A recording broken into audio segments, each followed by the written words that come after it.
Hello, everyone. Welcome to today's presentation.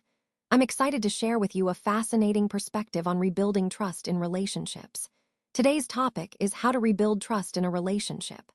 We'll explore how trust can be restored not just through emotions, but through a strategic approach.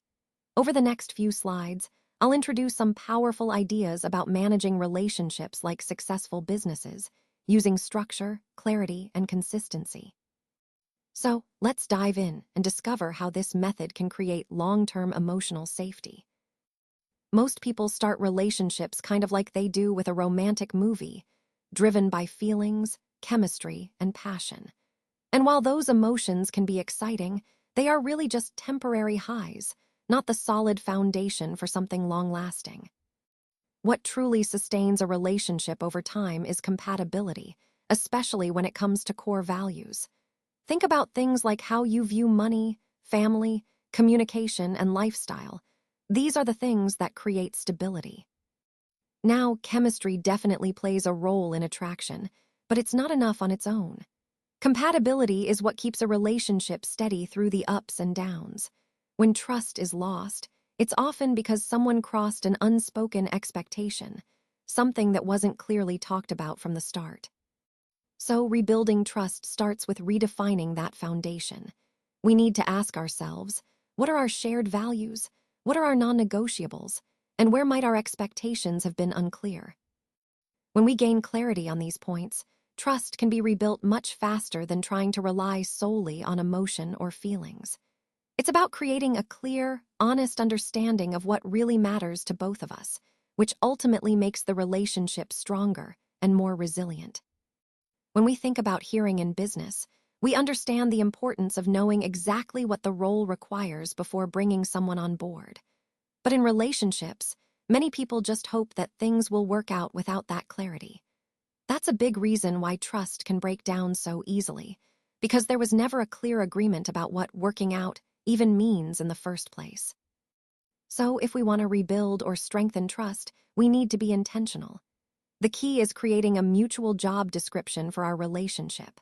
This means asking ourselves some important questions. First, what are each of us responsible for? It's about defining individual duties and expectations. Then, what are our shared goals, whether that's financial stability, emotional connection, or lifestyle aspirations? It's also crucial to identify which behaviors help build trust and which ones can destroy it. When both partners know exactly what's expected, what they're responsible for, what their shared goals are, and how each other's behavior impacts trust, trust stops being a guessing game. It becomes something measurable and clear. In essence, establishing this mutual understanding transforms trust from a vague hope into a concrete, shared standard that guides both of us forward. When we evaluate performance, whether in business or in relationships, it's all about actions, not promises. In business, no one becomes a full partner after just one good interview. Instead, they go through a probationary period where their actual performance is carefully observed and assessed. Now, in relationships, people often do the opposite. They tend to give full trust after just a few weeks of good behavior, thinking everything is fine. But then, when the real person shows up later, perhaps with flaws or unexpected behaviors, they're often shocked.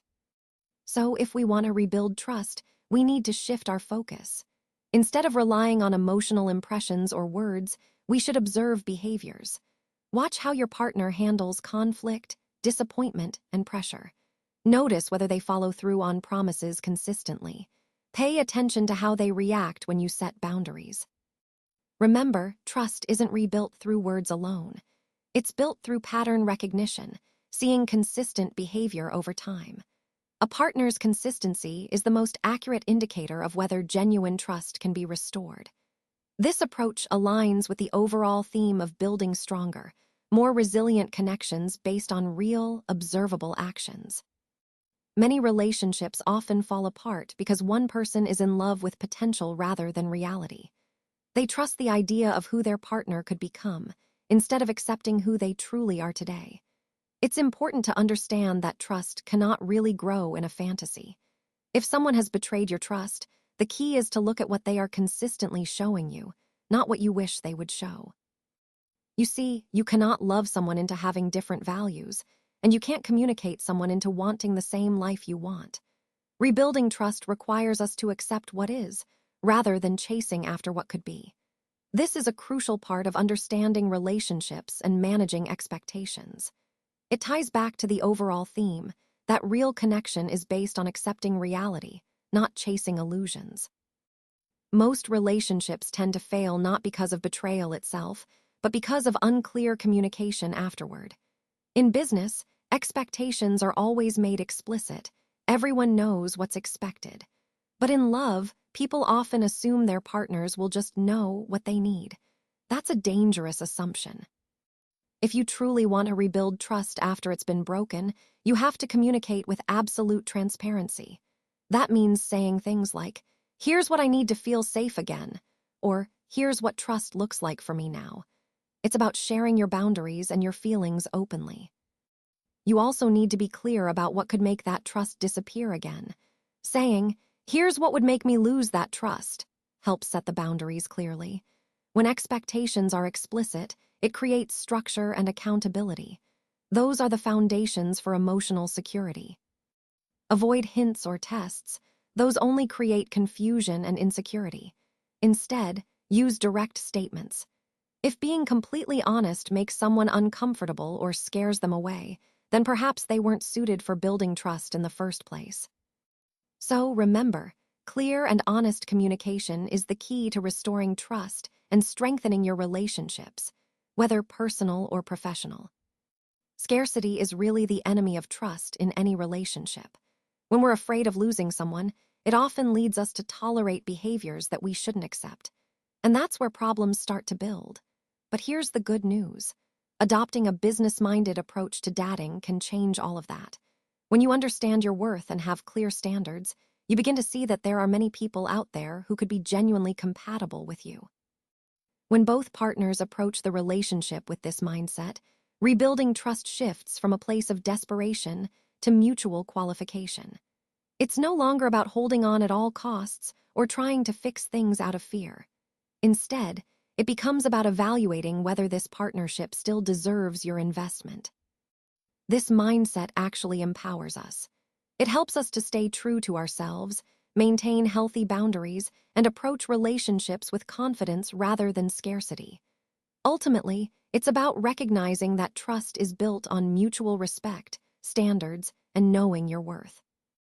Let's talk about a tough but important truth. If someone keeps breaking your trust, you're not really rebuilding a relationship. Instead, you're pouring energy into a failing project. It's a harsh reality, but recognizing it can be incredibly freeing. The reason many of us stay in these situations is the sunk cost fallacy, that idea that because we've invested so much time or effort, we should keep going. But in reality, past investment doesn't matter if the future looks negative. Rebuilding trust isn't just an emotional choice, it's a strategic decision. So I want you to ask yourself, is this relationship adding value to my life, or is it draining me?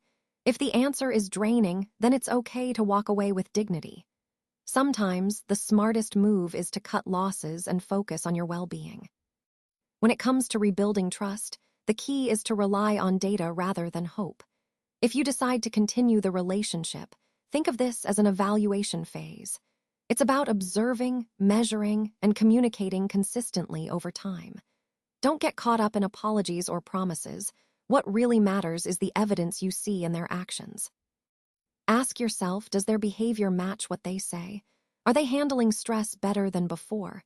Do they take accountability without becoming defensive? These are the critical indicators. If the answer to these questions is yes, then trust will naturally start to rebuild. But if not, then you already have your answer and can move forward accordingly. The takeaway here is that trust isn't rebuilt through hope or words alone. It's built through consistent, observable actions supported by data. That's how genuine trust is restored. All right, let's wrap this up with a powerful final lesson. Treat trust like a business asset. At its core, this idea is truly revolutionary because trust isn't just some emotional luck. It's actually earned capital. Think of trust as something you build and invest in over time, just like a business asset.